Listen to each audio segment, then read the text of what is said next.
Hello, I am Graziela Bayash, and I'm very honored to have today as a guest Joe Dispenza, Dr. Joe Dispenza. He's just came to Romania for a conference that he will have this evening, and this is an introduction to the progressive workshop that will take place next year in March. Dr. Joe Dispenza is a best-selling author of three books, the last one being You Are the Placebo, Making Your Mind Matter. He's a neuroscientist and researcher. He is traveling the world being an international lecturer, has lectured thousands and millions of people all over the world. So we are very, very lucky to have him here to bring to Romania the tremendous amount of knowledge and experience that he gained through many years. And he also was featured like 12 years ago in the film What the Bleep Do We Know? So very happy and welcome to Romania, Dr. Joe Dispenza. Thank you, Graziella. I'm very happy to be here. Okay. I'm grateful and very emotional in the same time, so excuse me if I make a little pause here and there. But we also have a very short time, so I want somehow to get to the essence in order for the audience to have all the benefit they can from this short interview. So my first question is, how can we create our life? How can we become creators and getting out of the social hypnosis that we are in, getting out of the matrix? Well, I think that if you look at just the scientific model of how we are structured, that by the time we're 35 years old, we've done so many things, so many times, that it becomes an unconscious habit. And 95% of who we are is really unconscious thoughts, automatic habits, emotional reactions, beliefs, perceptions, attitudes that function pretty much behind the scenes of our awareness. So the process of becoming conscious of what you're unconscious about yourself begins the process of change. So how you think, how you act, and how you feel is called your personality. And your personality creates your personal reality. That's it. So if you wanted to create a new personal reality, you'd have to change your personality, which means you'd have to start thinking about what you've been thinking about and change it. Become aware of your automatic habits and behaviors and modify them. And then look at the emotions that you've experienced that keep you anchored to the past. And really look at them and decide, do these emotions really belong in my future? So when you begin to think differently, when you begin to act differently, you begin to feel differently, your life is going to change. So most people like to wait for a reason to change, like a crisis or a trauma or a diagnosis from some disease. And now all of a sudden, they realize that they can't go on living the same life any longer. They have to change something about themselves. So I think that my message is, why wait for that trauma? That when you teach people that they can begin to create a better life for themselves and even improve their health and give them the tools on how to do it, it becomes more effective for everybody. You know, here's the key, is that we are already wired to do this. We're always in the process of creation if we're truly relaxed and beginning to think about what we want for ourselves and our lives. When we're living in stress and we're living in survival, then it's not a time to create. So getting people out of those survival states into more creative states allows them to do what we're innately wired to do. Okay, and how to do this in our day-to-day life, because it's pretty hard you have to survive first in order to thrive after, no?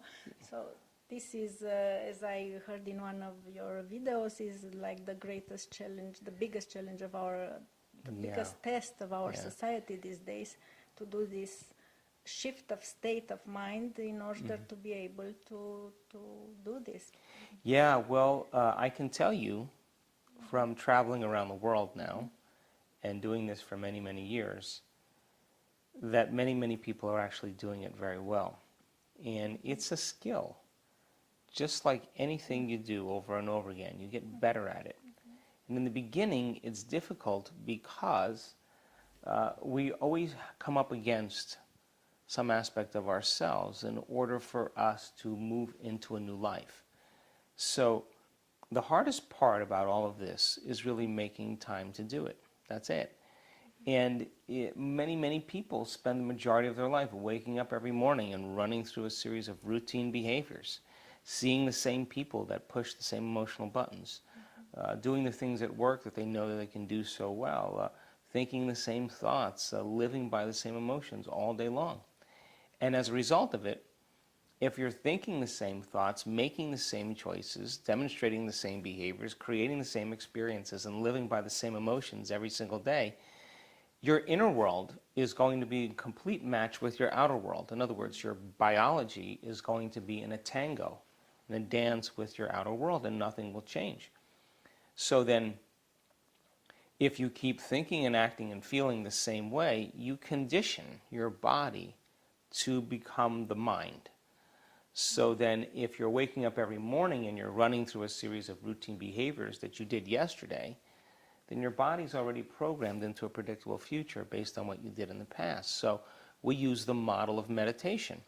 So a person sits down and they close their eyes and they disconnect from their outer environment, the people they know, the things they own, the places they have to go, the experiences that normally they create every day that reaffirms their same emotions. So if they're not experiencing their environment and they're closing their eyes and they're playing soft music in the background or they're plugging their ears with earplugs, that's less information. If they're sitting their body down and not getting it up and doing something and not eating or smelling or tasting or feeling with their body, that's even less sensory information coming into their body. And if they're sitting down and they're not thinking about all the schedules they have to keep or all the past things that happened yesterday, they're truly in the present moment. It's when we get beyond our bodies, get beyond our environment, and we get beyond time, that we really fall into the sweet spot of the generous present moment. And that's really when we connect to the quantum field where all those potentials exist. So then getting to that point where you're being defined by thought alone, because now your inner world is more real than your outer world, begins for you to begin to condition the environment to get beyond your body and to create some new experience in your life. And it takes practice, but we've measured enough brains now in all of our research that it becomes a skill, and people slip into these states very naturally if they practice. Are these measurements done during the workshop that you are doing? We do several scientific measurements during our advanced workshops. And our advanced workshops, we just did a few in Mexico just last month.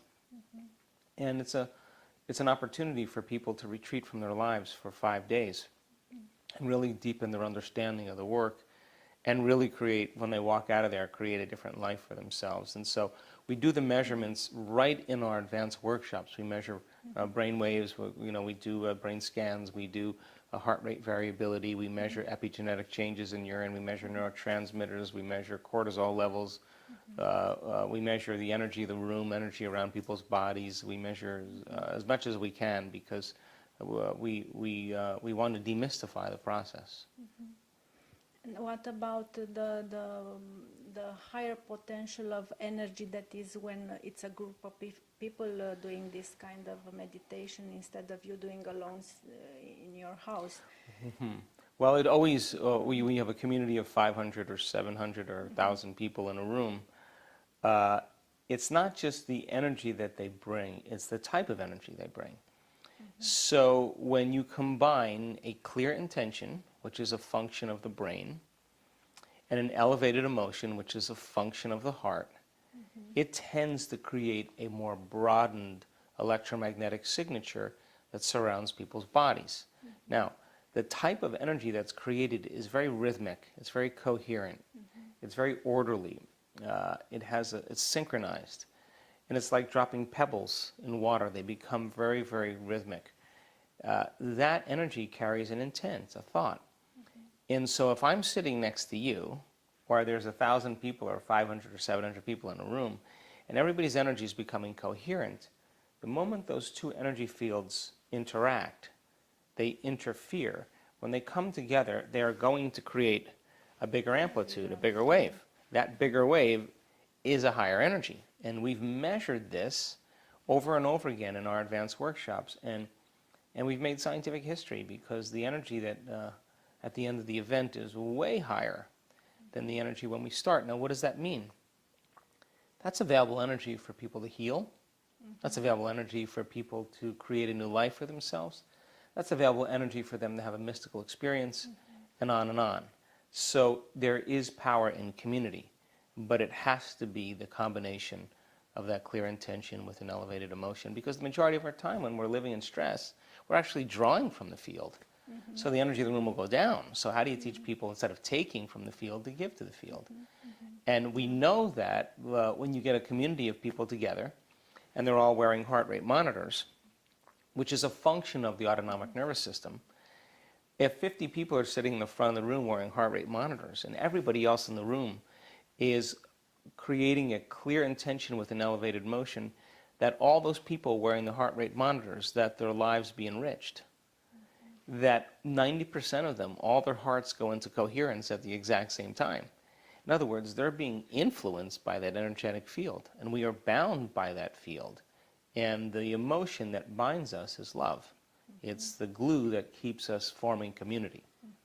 So without love is not possible, or any elevated emotion like gratitude or appreciation, or without this is not possible to manifest, is it? Well, this is a great conversation.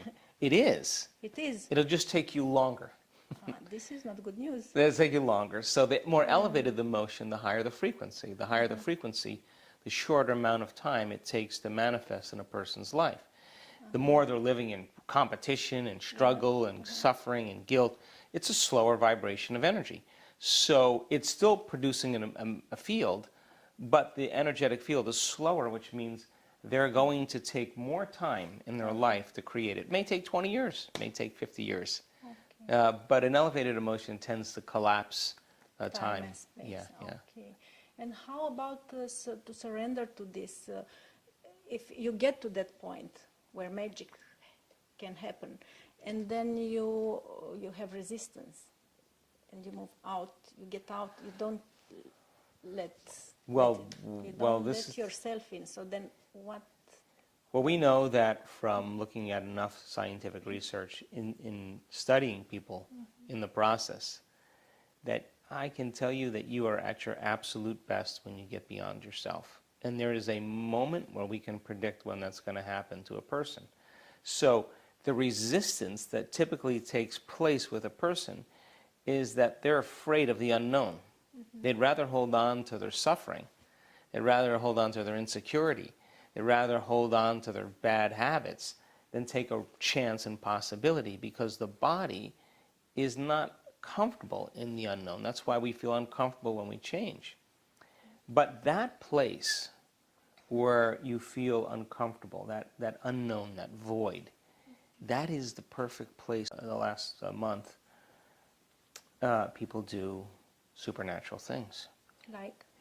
Well, heal themselves from very serious neurodegenerative diseases, create objects out of nothing.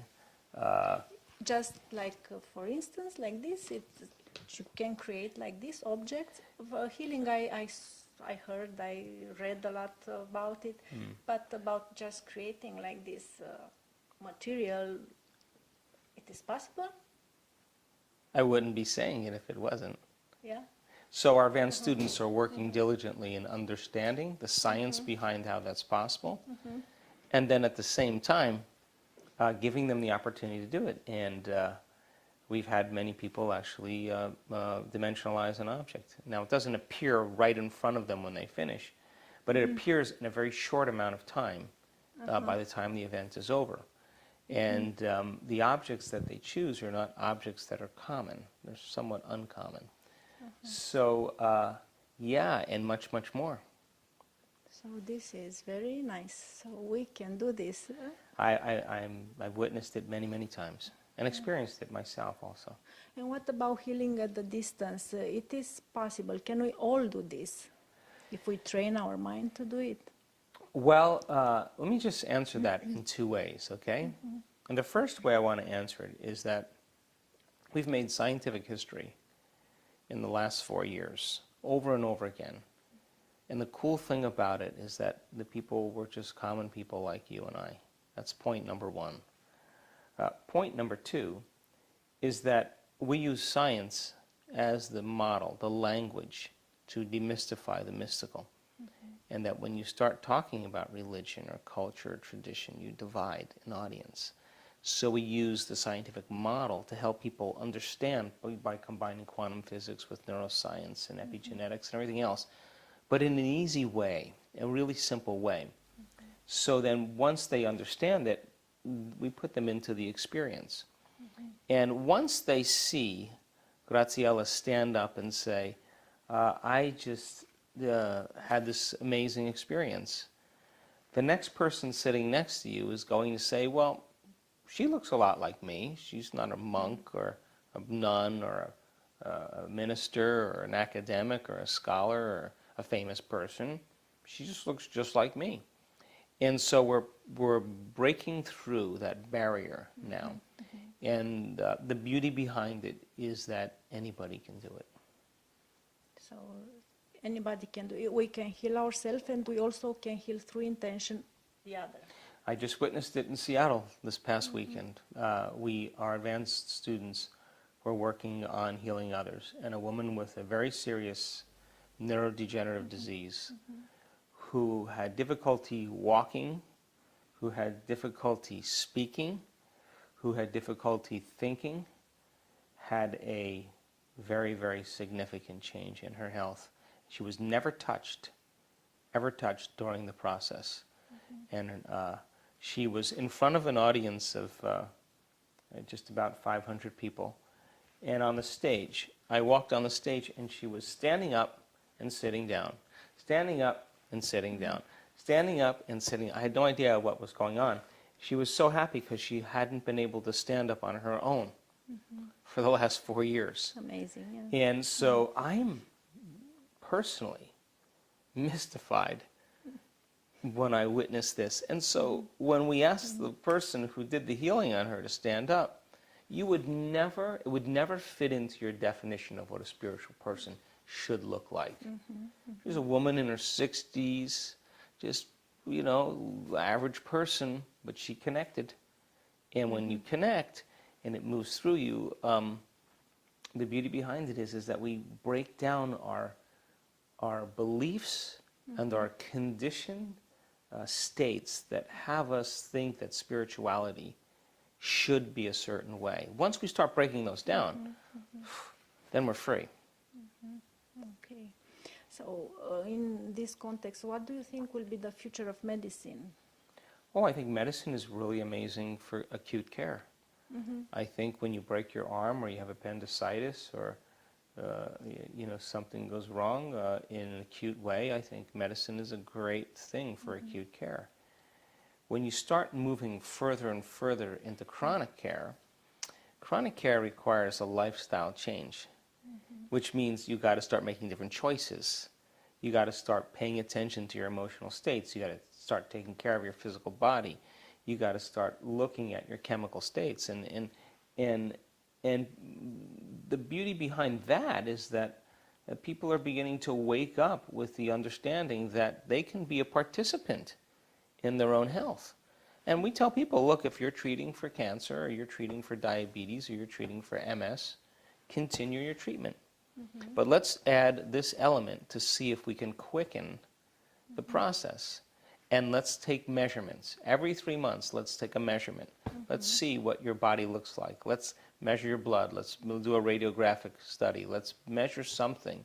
And let's see if you're in fact improving. And if you're not, let's add something or change something so that you continue to move in the right direction. So I think medicine has its place. And I think there's a great thing happening in the world right now. Information is so available. You went to your doctor 30 years ago and she told you you had this condition. You'd say, okay, what do I do? And she'd say, well, you need to do this surgery or this treatment. And of course, you'd sign on the dotted line and you'd get the surgery. Fast forward to today, you get a diagnosis. Everybody goes home and gets on the internet because of technology and they research their condition. They come back to their doctor knowing as much about that condition or the alternative treatments as their doctor. And they say, I want to try this. And the doctor says, well, that's not going to work, or I don't know anything about that. And they say, really? Time to find a new doctor. So people are taking their power back because you don't need an authority to get answers any longer, whether it's a priest, whether it's a teacher, whether it's a doctor, a governor. You can get information on your own, and that begins to empower people. So, but this is a time in history where it's not enough to just know. This is a time in history to know how. And so there's a division. There are people clinging to the old models. That's normal. But more and more people are stepping out into this understanding because they have a greater level of awareness. And the greater level of awareness means they begin to look at more possibilities. Great. So, thank you very much. I had a lot more questions to ask you, but it's no time anymore. So, if you have a last thought that you can tell to the people that are listening to us till next interview that I hope I will have with you in March, what would this be? Like the first steps, the first... Well, you know, it's not that hard. Number one, take time out of your busy life to invest in yourself. When you invest in yourself, you invest in your future. Number two, before you open your eyes every morning, sit up and ask yourself this question. Who am I going to present to the world today? What is my greatest version, my greatest expression, my greatest ideal of myself that I could be today? And begin to become conscious of your unconscious thoughts. Notice them. Become aware of your automatic habits.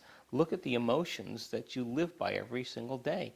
And the more conscious and familiar you become with them, the less unconscious you'll become. The word meditation means to become familiar with. And then sit down and decide what thoughts you do want to empower and fire and wire in your brain. What behaviors you do want to demonstrate and rehearse them in your mind. The research on rehearsal shows that you begin to install the circuits in your brain. You prime your brain ready for the day. Your brain looks like it's already in the experience. And then decide, I'm not going to get up from this meditation or my morning until I feel in love with life, till I feel abundant, till I feel worthy, till I feel empowered, invincible, free, caring. And when you begin to feel it, it's that emotion then that begins to become more familiar to you as well. And so if you get up and you can maintain that modified state of mind and body your entire day, get ready, because something unusual is going to happen in your life. That's the law. Okay, so let's get ready. Thank you very much, You're welcome. Dr. Joe Dispenza, Thank and you. thank you for all the benefit that you are bringing here in Thank you this part so much. of the world. Thank you. Okay.